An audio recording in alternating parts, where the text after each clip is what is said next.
You're damaged goods. And you should have rolled down the inside of your fucking fat mama's thigh.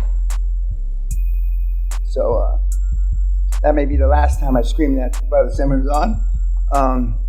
Yeah, he's a sharp kid.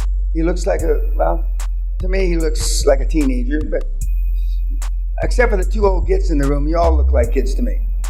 The other two look like you've had hard lives, boys. I mean, you've been ridden hard and put away fucking wet, as they say in Texas. And he's following it, and he's and his updates that he sends out electronically every 10 days or so are dynamite. Most of the kids send out updates in the written form, the electronic form, or have a better punch to them. And he's in a not healthcare. He's in a techie, the Amazon or whatever, and he and a lot of people are drinking his Kool-Aid. An inordinate amount are drinking his Kool-Aid. His close ratio is about 40 or 50% of everybody he sits down with, which is better than anybody else except for somebody like me. And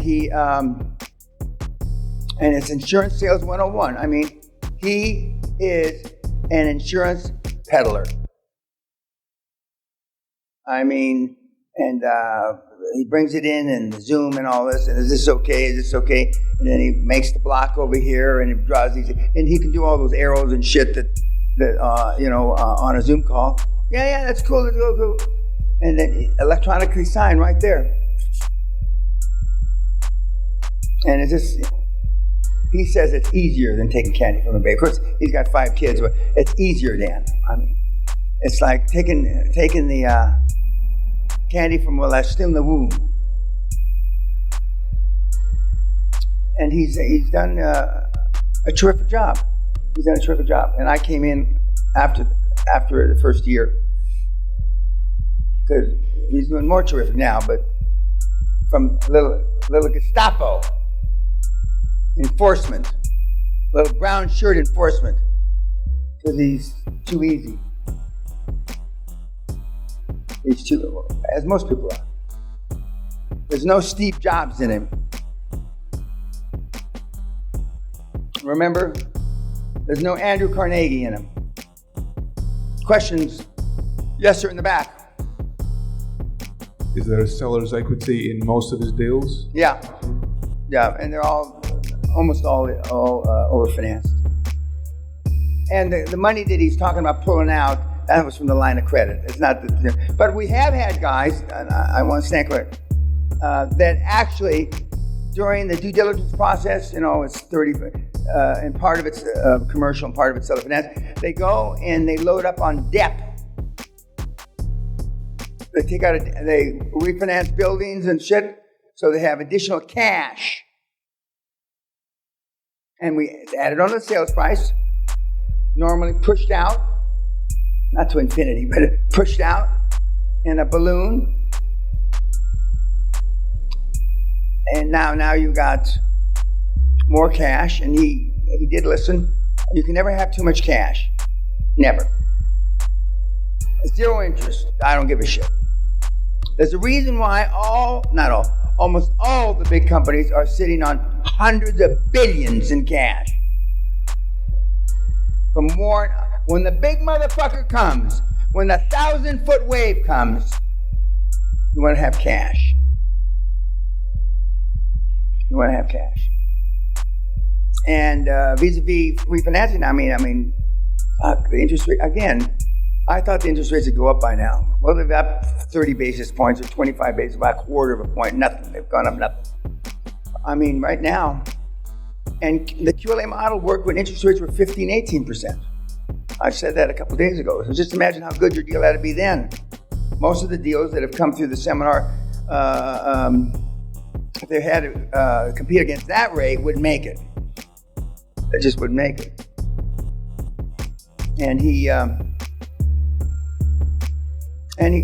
followed, on I think the other Godfather series, he said, at the end of the day, I feel like, I'm spent, and he is. If you work hard 12, 13, 14 hours a day, I don't care how strong you are physically, and you better be strong, very strong mentally. I mean, it's tiring. I mean, it can make young men old, as evidence in the back of the room here. Any questions on how he does it? I don't know exactly. I'd be lying to you if I told you exactly I knew what being the Amazon or whatever means. I don't know. I know that all the companies lock together some way and are referrals or business opportunities for the other entities, and they're somehow locked in together. So, like a tag team match, when this subsidiary gets done with the customer, then this one takes this and takes the leads and turns them into this, and turns them into that, and hocus pocus.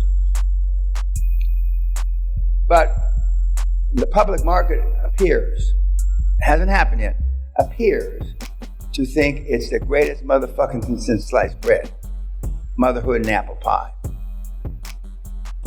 They're fighting to be the underwriter.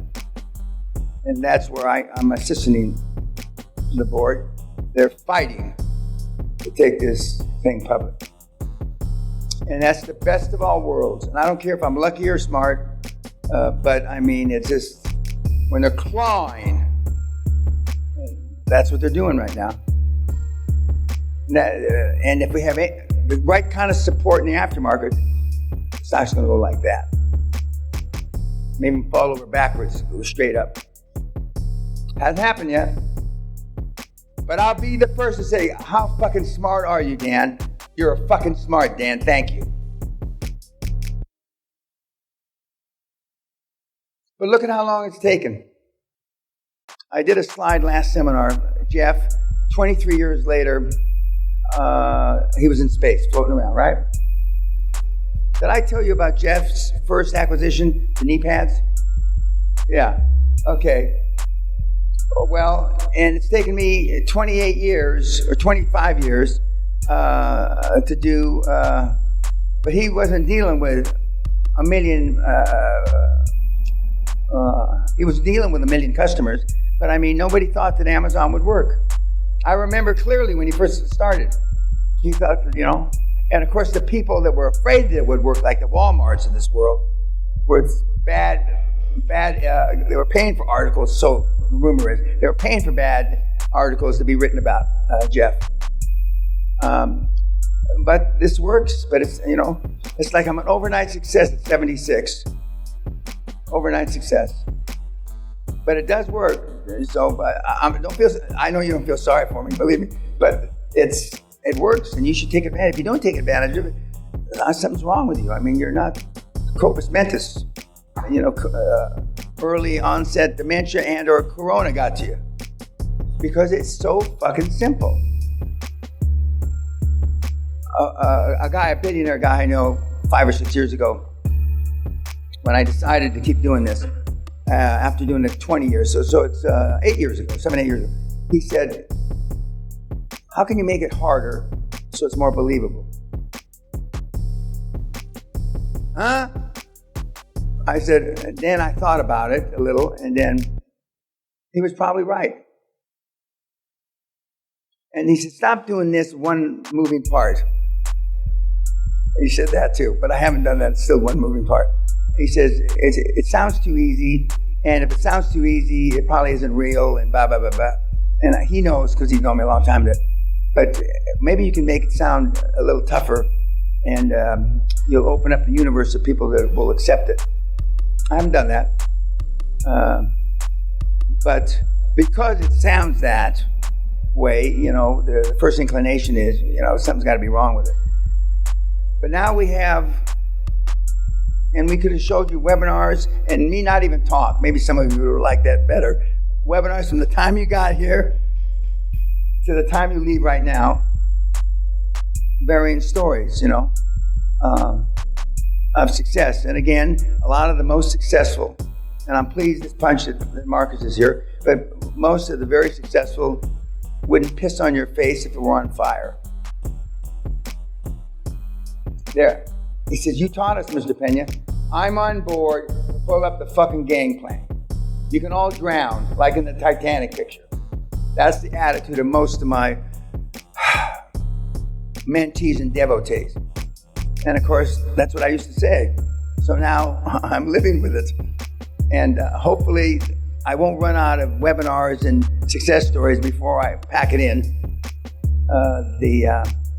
But it's not easy getting these guys to.